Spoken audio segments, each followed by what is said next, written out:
Assalamualaikum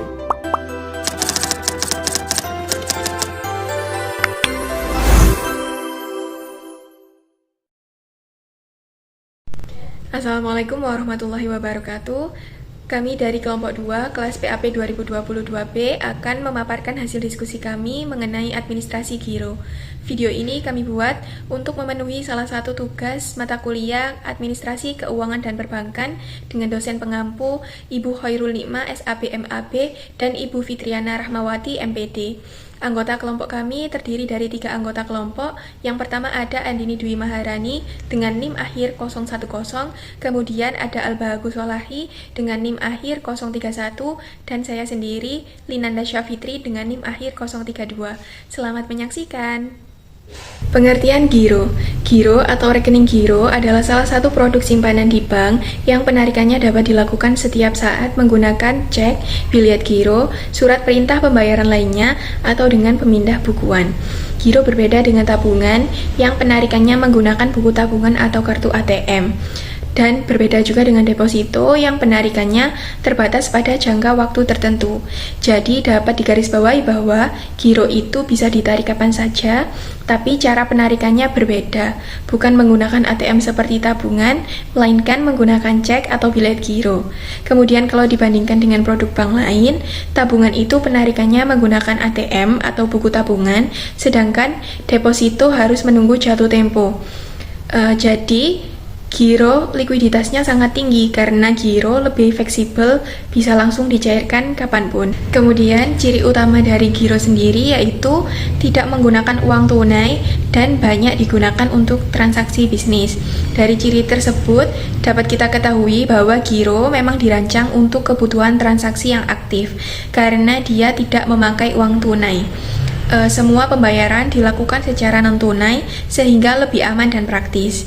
Selain ciri utama, giro juga memiliki karakteristik yang meliputi tingkat likuiditasnya tinggi, artinya dana bisa langsung digunakan kapan saja.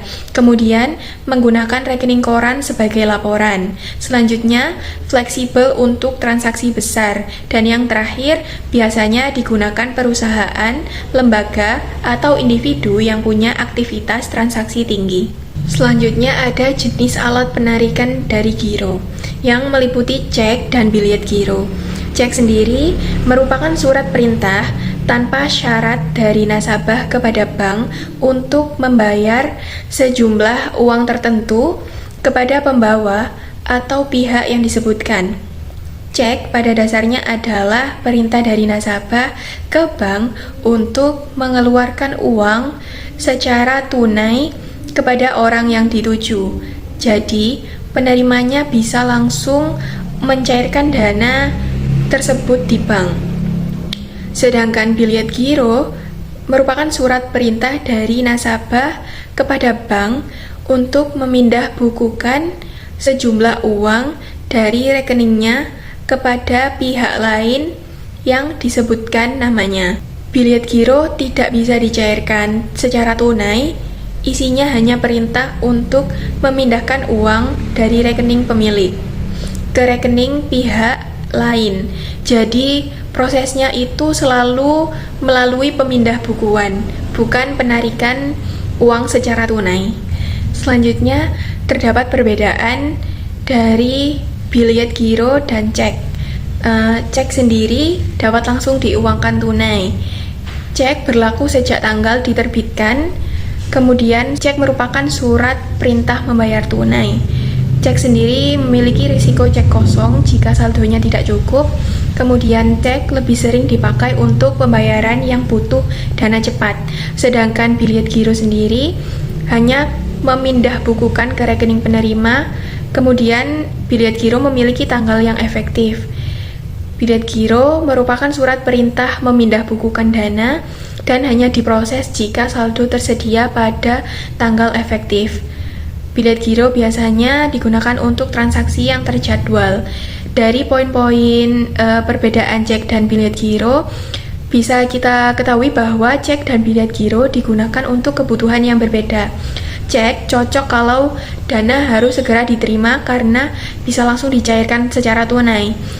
Namun, memiliki risiko gagal cair kalau saldonya tidak mencukupi. Sementara biliet giro lebih aman untuk transaksi yang terjadwal karena dana hanya dipindahkan lewat rekening dan baru diproses pada tanggal efektif. Jadi, cek lebih untuk kebutuhan cepat, sedangkan biliet giro lebih tertata dan terjadwal.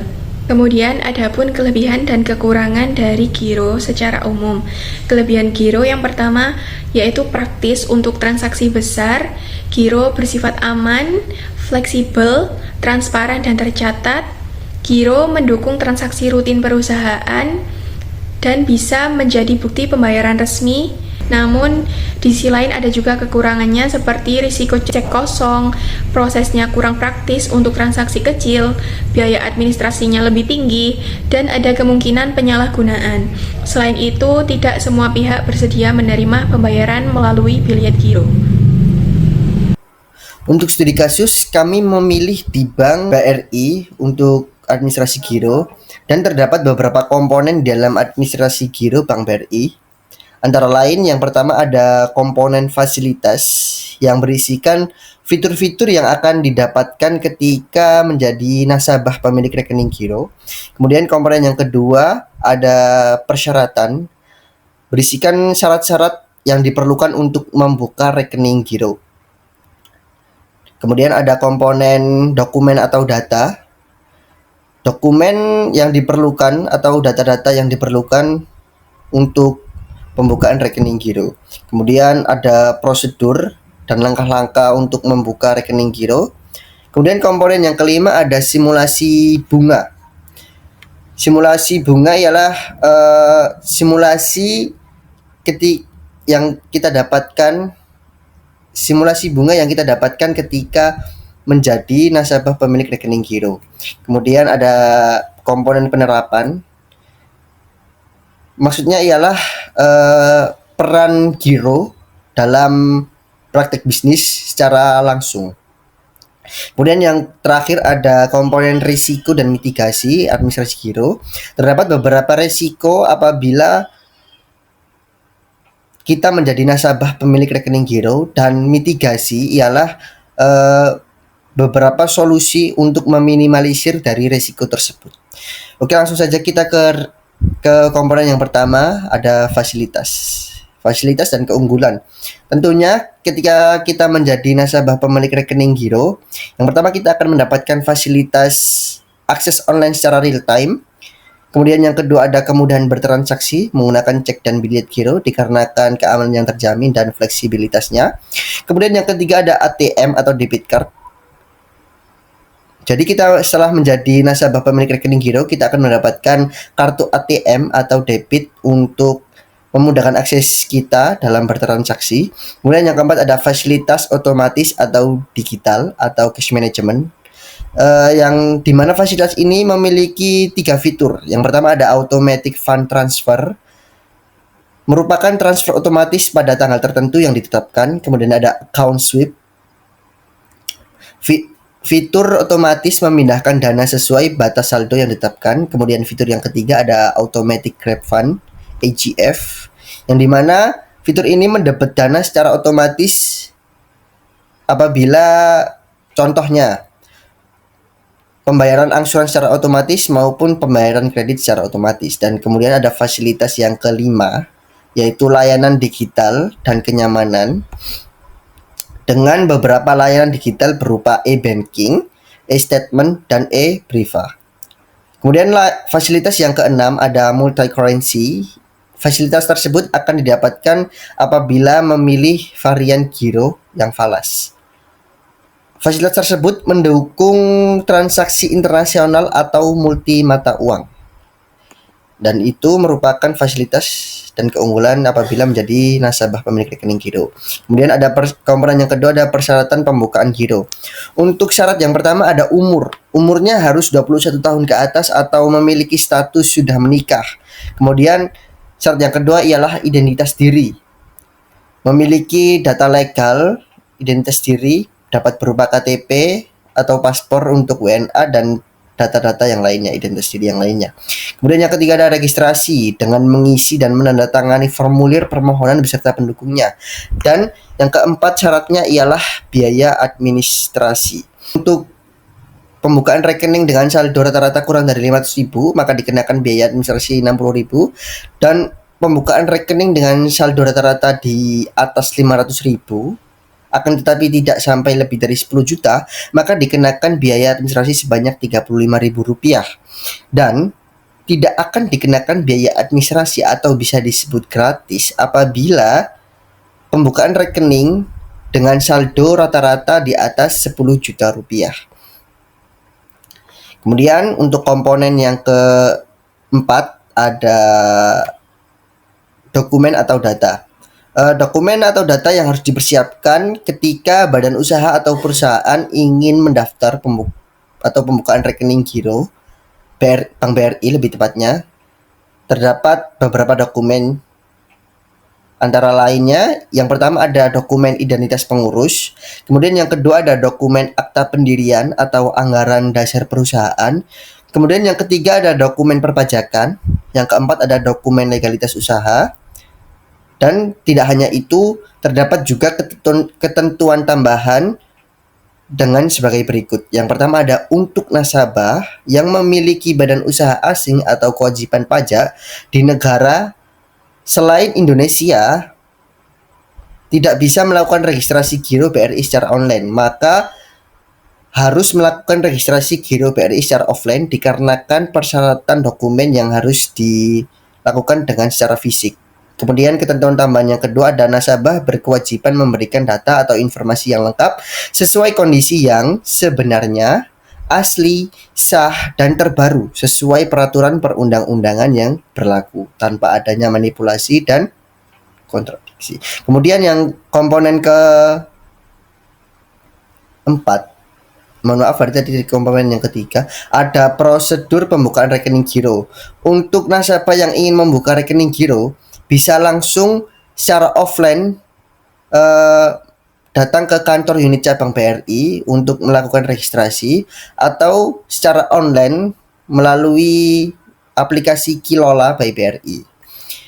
Untuk langkah-langkahnya sendiri yaitu ada pengisian formulir, upload atau menyerahkan dokumen yang diperlukan, dan melakukan setoran awal untuk biaya administrasi. Dan di bawah ini merupakan contoh pengisian e-formulir. Baik, sekarang kita masuk ke pembahasan mengenai simulasi bunga giro BRI. Pada slide ini, ditampilkan tabel suku bunga yang berlaku di Bank BRI untuk rekening giro dalam mata uang rupiah. BRI menerapkan sistem tiering, yaitu semakin besar saldo harian rata-rata, maka semakin besar pula suku bunga yang akan diberikan. Misalnya untuk saldo di bawah 10 juta, bunga yang diberikan adalah sebesar 0%. Kemudian, pada saldo 10 hingga 100 juta, bunga yang berlaku naik menjadi 0,25%. Saldo yang lebih tinggi, misalnya di atas 100 juta hingga 500 juta, akan dikenakan bunga 0,50% dan seterusnya. Di sini kita juga disajikan contoh perhitungan bunga dengan saldo akhir hari sebesar 500 juta rupiah. Dengan suku bunga 0,5% dan jangka waktu 30 hari, bunga sebelum pajak yang diperoleh adalah sejumlah Rp205.479. Ini menggunakan rumus standar bunga harian, di mana saldo dikalikan suku bunga, kemudian dikalikan jumlah hari, lalu dibagi dengan 365. Setelah dikenakan pajak 20%, bunga bersih yang masuk ke rekening adalah sejumlah Rp164.383. Simulasi ini memberikan gambaran realistis bahwasannya bunga giro memang relatif kecil. Namun, bukan itu nilai utama dari rekening giro. Nilainya terletak pada fleksibilitas transaksi, keamanan pencatatan, dan kemudahan operasional bagi perusahaan atau pelaku usaha. Selanjutnya, kita masuk ke bagian mengenai bagaimana rekening giro digunakan dalam praktik bisnis sehari-hari. Ini sangat penting karena giro bukan hanya alat penyimpanan uang, tetapi merupakan fondasi dari banyak transaksi keuangan perusahaan. Perusahaan sering menggunakan giro untuk melakukan pembayaran rutin seperti gaji karyawan, pembelian bahan baku, biaya operasional bulanan, hingga ke pembayaran vendor ataupun mitra kerja. Dengan adanya fasilitas seperti cek dan biliet giro, perusahaan dapat mengatur arus kas keluar secara lebih teratur dan terdokumentasi. Selain itu, fitur seperti automatic funds transfer memungkinkan pembayaran berkala dapat dilakukan secara otomatis sesuai dengan jadwal. Selanjutnya, bagi UMKM, giro juga bisa membantu proses keuangan mereka agar lebih tertib. Dengan adanya rekening koran dan e-statement, pelaku usaha dapat melakukan rekonsiliasi keuangan secara lebih akurat tanpa perlu mengandalkan catatan manual. Hal ini meminimalisasi adanya kesalahan pencatatan dan memudahkan saat melakukan pembukuan ataupun laporan pajak. Dalam bisnis internasional, Giro BRI Falas sangat membantu perusahaan yang aktif dalam kegiatan ekspor dan impor. Dengan adanya rekening Falas, transaksi lintas negara dapat dilakukan tanpa harus mengonversi mata uang setiap kali melakukan pembayaran. Hal ini dapat mengurangi biaya dan risiko akibat fluktuasi nilai tukar. Selain itu, BRI juga menawarkan sistem cash management serta akses melalui mobile banking dan internet banking yang memungkinkan perusahaan untuk memantau arus kas secara real time. Hal ini sangat vital untuk pengambilan keputusan secara cepat, penganggaran, dan juga pengelolaan modal kerja. Selanjutnya, penggunaan giro juga memiliki risiko-risiko yang harus diperhatikan agar aktivitas transaksi tetap berjalan aman. Risiko pertama adalah terkait penjaminan oleh LPS. Simpanan nasabah di giro tidak dijamin oleh LPS apabila total saldo melebihi 2 miliar rupiah atau bila suku bunga yang diperoleh melampaui suku bunga penjaminan. Jadi, jika perusahaan menempatkan dana yang sangat besar di giro, dana tersebut mungkin berada di luar penjaminan LPS. Oleh karena itu, penting bagi nasabah memahami ketentuan ini untuk mengelola risikonya. Risiko kedua adalah fluktuasi pada giro BRI Falas.